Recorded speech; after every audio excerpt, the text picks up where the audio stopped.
इस सेक्शन में हम सॉल्व कर रहे हैं साइकोलॉजी का क्वेश्चन पेपर लेवल 1 का शिफ्ट 1। तो ये मैं सबसे आखिर में लेकर आया हूँ। मैंने पहले shift 2nd, 3rd and 4th के डाल चुका हूँ, तो आप देख सकते हैं। और ये बहुत ऑथेंटिक है। मैंने हर एक क्वेश्चन को बहुत ऑथेंटिकली जांच के ही लिखा है, सिर्फ इसलिए नहीं कि मेरे पास व्यूअर्स आए हैं। आप इसको कभी चेक करेंगे तो ये मोस्ट ऑथेंटिक आपको आंसर शीट मिलेगी। खैर, अब इसको देख लेते हैं। देखिए क्वेश्चन 1, मैं इंग्लिश और हिंदी दोनों में बोलूँगा। बेसिकली मैं इंग्लिश मीडियम से हूँ, तो थोड़ा सा क्या है, इंग्लिश टच आपको सुनने को मिलेगा, बट आपको आंसर बिल्कुल सही मिलेंगे। विच ऑफ द फॉलोइंग स्टेटमेंट्स और स्टेटमेंट्स इज और आर फॉल्स, निम्नलिखित में से कौन सा या कौन से कथन असत्य हैं। देखिए इसका जो आंसर है वो है सी और डी। आंसर सेक्शन सी है ना, ये इसका आंसर है।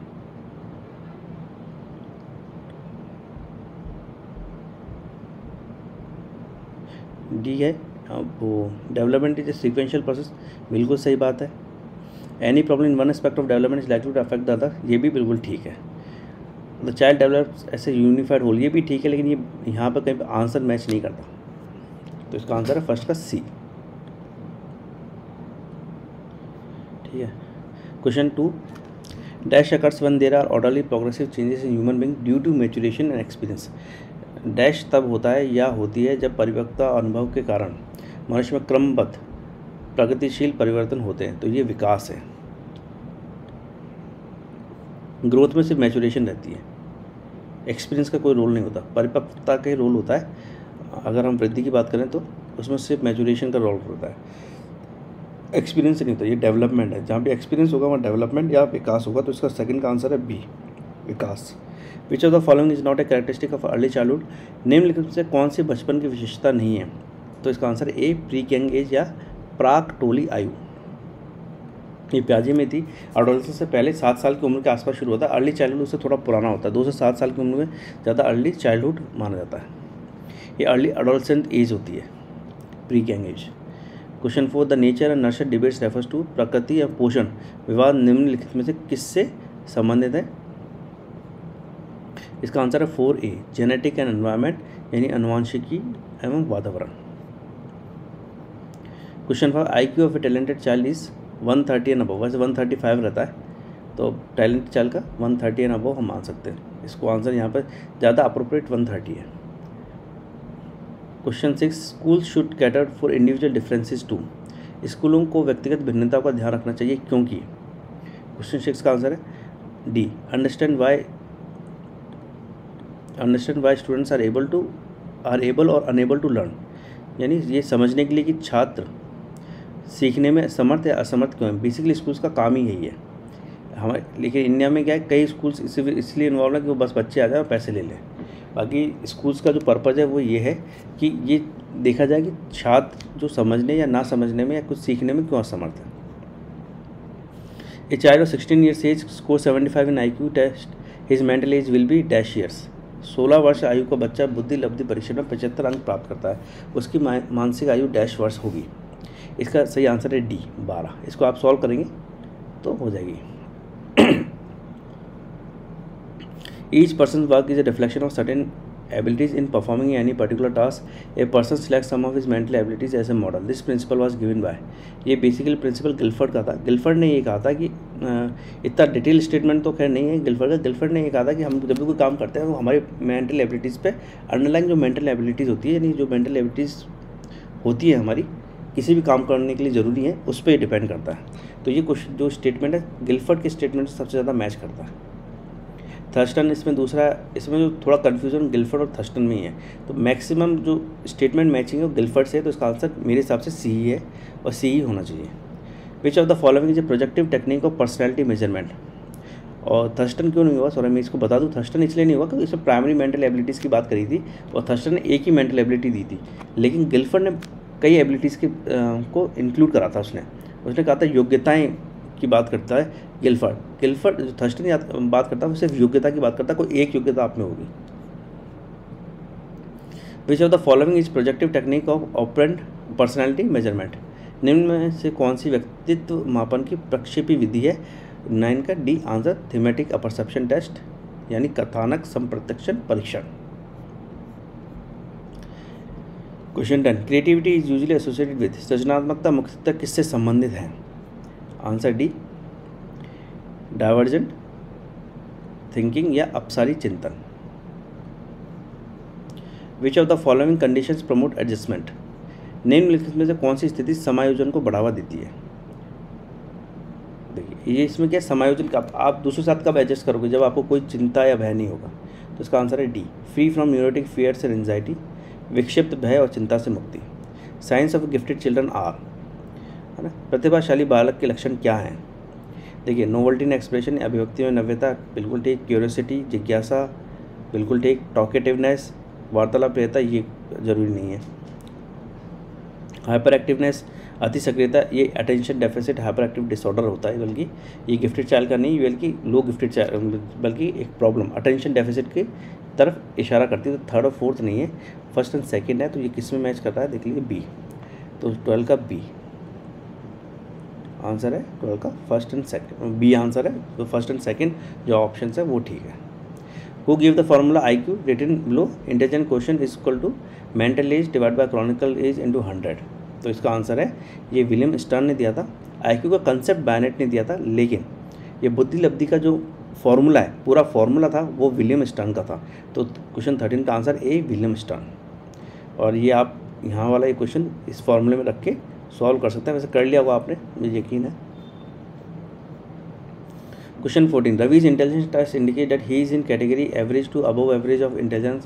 However, his grades in reading, spelling, social sciences are very low. His maths grades are quite high and writing skills are adequate. Ravi most likely has, यानी रवि का बुद्धि परीक्षण इंगित करता है कि वह औसत से लेकर औसत से अधिक बुद्धिमत्ता की श्रेणी में आता है।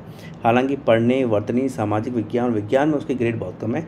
उसके गणित के ग्रेड काफ़ी अधिक है। रवि लेखन कौशल में अच्छा है। रवि में अधिक संभावना है कि उसमें उससे क्या है, बेसिकली ये डिसलेक्सिया, रीडिंग डिसऑर्डर। सी, डिसलेक्सिया पढ़ने से संबंधित विकृति है उसे। Question 15. Learning is a process of progressive behaviour adaptation. This statement was given by which educationist? सीखना व्यवहार में उत्तरोत्तर सामंजस्य की एक प्रक्रिया है। यह कथन किस शिक्षाविद के द्वारा दिया गया? ये स्किनर का कथन है। ये Skinner. Srishti is the student of class 2. She was taught basic mathematics by the teacher. Next day while shopping, she pointed out the mistake in total done by shopkeeper. Which type of learning is this? कक्षा 2 की छात्रा सृष्टि को अध्यापिका ने मूल गणित विषय के सवाल कराए। इसलिए क्लास में हमेशा अच्छे से सुनना चाहिए अपने बच्चों को करना, क्योंकि क्लास में जो सीखता है वो हमेशा दुनिया में काम आता है। अगले दिन उसे बाजार में सामान खरीदने के उपरांत दुकानदार द्वारा की गई योग की गलती को चिन्हित करके सही कराया। यह अधिगम का कौन सा प्रकार है? तो इसका सही आंसर है बी, पॉजिटिव ट्रांसफर, यानी बी, सकारात्मक स्थानांतरण। Question 17. Two opposite desires present in individual at the same time is called. एक व्यक्ति में एक समय पर दो विपरीत इच्छाओं का होना क्या कहलाता है? ए, कॉन्फ्लिक्ट, द्वंद्व। फ्रस्ट्रेशन तो कॉन्फ्लिक्ट का रिजल्ट होता है। ये कुंठा आती है, कॉन्फ्लिक्ट के बाद आती है। Which of the following theory is also known as theory of reinforcement. निम्न में से किस सिद्धांत को पुनर्बलन का सिद्धांत भी कहते हैं? इसमें ऑपरेंट कंडीशनिंग थ्योरी। क्वेश्चन 18 का ए, ऑपरेंट कंडीशनिंग थ्योरी, यानी ए, क्रिया प्रसूत अनुबंधन सिद्धांत हिंदी में। Question 19. Choose the example that illustrate intrinsic motivation. इसको आप सब पढ़ेंगे तो ये बेसिकली इंट्रिंसिक मोटिवेशन निम्नलिखित से उस उदाहरण का चयन कीजिए जो आंतरिक अभिप्रेरणा को दर्शाता है। तो इसमें आंसर है D, mega is exploring various resources for her project because she loves learning new things. Mega अपने परियोजना कार्य के लिए विभिन्न स्रोत तलाश रही है क्योंकि वह नई जानकारी प्राप्त करने में रुचि रखती है। आप कोई काम इसलिए कर रहे हैं तो आपके लिए रुचि करें, ना कि आपको उससे कुछ पैसे मिलने वाला है या कोई आपको शाबाशी देने वाला है या आपको कुछ इनाम मिलने वाला है। जब भी ये चीज़ें नहीं होती और आप अपने खुशी के लिए वो काम करते हैं तो वो इंट्रिंसिक यानी आंतरिक अभिप्रेरणा होती है। तो इसका आंसर जो है वो डी है। Question 20. Who among the following has not propounded the learning theory. निम्न में से किसने अधिगम सिद्धांत का प्रतिपादन नहीं किया है? इसमें जो ये है इनसाइट कॉलर ने, बाकी सब ने जो लर्निंग थ्योरी है उसको इस्तेमाल किया, उसको उसके बारे में बताया। ये B.S. ब्लूम ने एजुकेशन में दिया था, स्किनर का है ही, थॉर्नडाइक का है ही,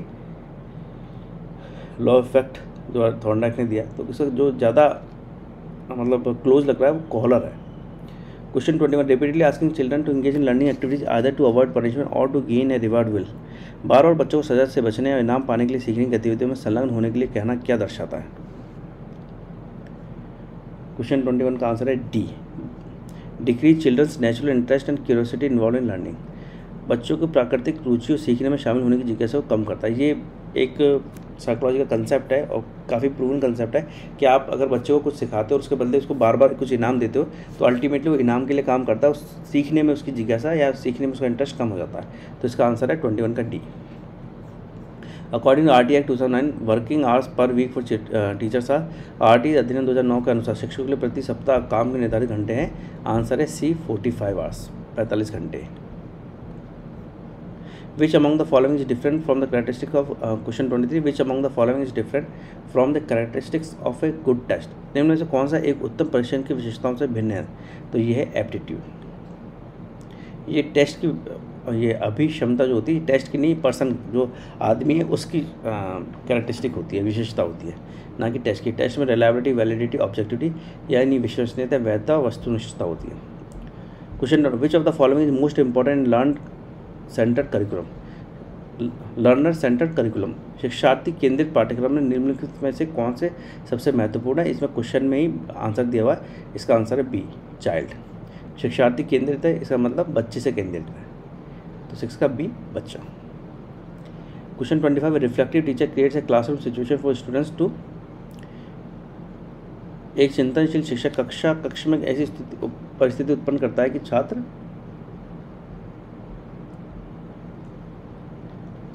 क्वेश्चन 25 का आंसर है D, promoting interaction between students and the teacher.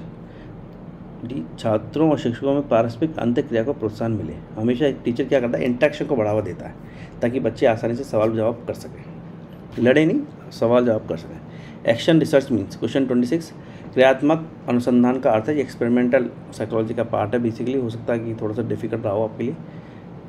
इसका सही आंसर है a research initiative to solve a immediate problem, यानी एक शोध जिससे तत्काल समस्या को हल किया जा सके। Question 27, according to NCF 2005 the role of teacher has to be. NCF 2005 के अनुसार एक शिक्षक की भूमिका होनी चाहिए बी, फैसिलिटेटर की, इसकी सुविधादाता, बी, फैसिलिटेटर। ये डायरेक्ट लिखा हुआ है NCF 2005 में। The purpose of evaluation is, मूल्यांकन का उद्देश्य क्या होता है?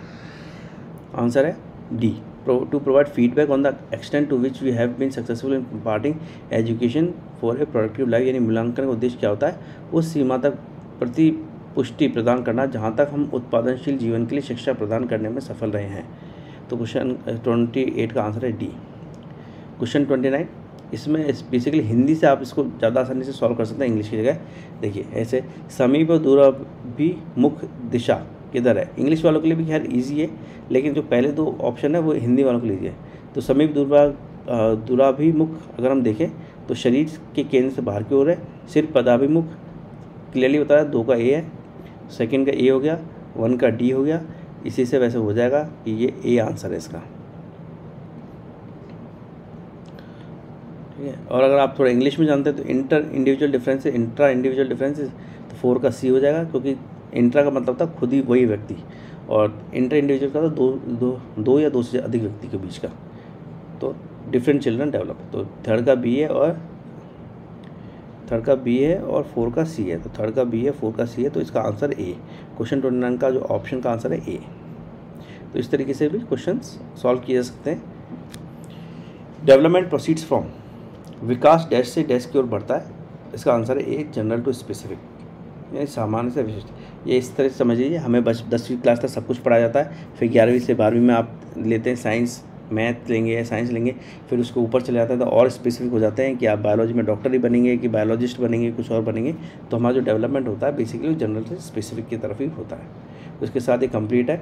और आपको कैसा लगा बताइएगा। और लर्न 24 अकेडमी में आप सभी का स्वागत है। प्लीज़ शेयर, सब्सक्राइब एंड कीजिएगा ताकि और ज़्यादा से ज़्यादा लोगों को इसका फ़ायदा हो सके। Thank you.